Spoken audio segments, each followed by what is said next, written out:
Chase Wilhelm with Popular Speed Report. I'm here with Popular Speed Zone Matt Weaver and Kelly Crandall.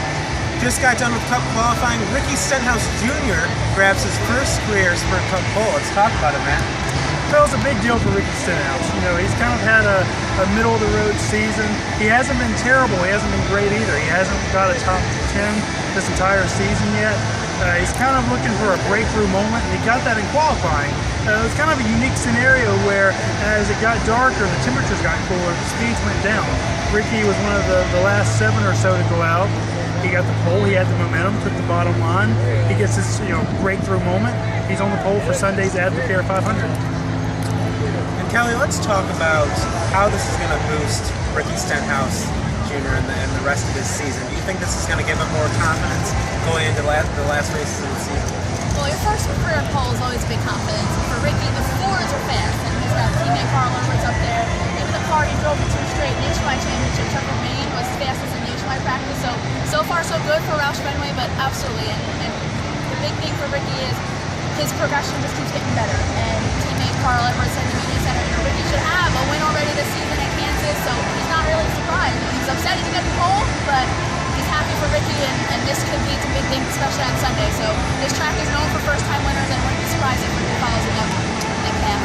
And some more big news today at Atlanta Motor Speedway. Kyle Larson and Chip Ganassi announced that Kyle Larson will be in the 42 car for Earnhardt Ganassi Racing next year.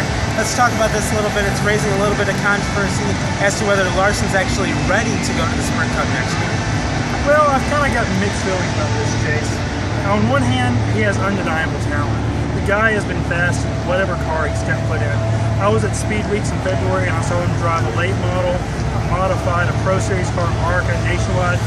His car got sawed in half, the Nationwide car. He got out like it was nothing. The guy has a ton of confidence, so we know he's going to adapt. We know that he's going to feel comfortable. I'm not sure that he's going to have the speed initially because the car is so different. He thinks that the faster car, the increased horsepower, is going to suit his driving style.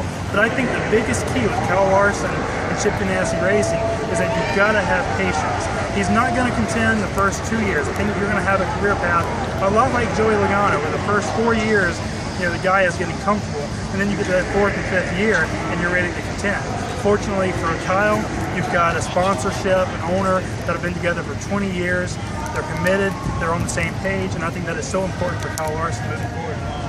And in the press conference today, it sounded like Chip Ganassi is almost trying to just throw him in there almost, just to see how he does.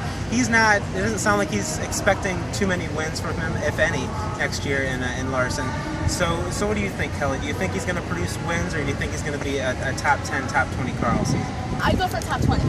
Jumping into that team still has a lot of work to do. Earnhardt Ganassi as a whole still has plenty of work to do. Chip acknowledged that in the press conference today. They still have to get to where they're consistent contenders every week. The thing about Kyle is how does Chip let him get away? He wanted to go in a different direction. They didn't renew Juan Pablo's contract, so for Kyle, he has that natural talent. Like they compare him to Jeff Gordon and Tony Stewart.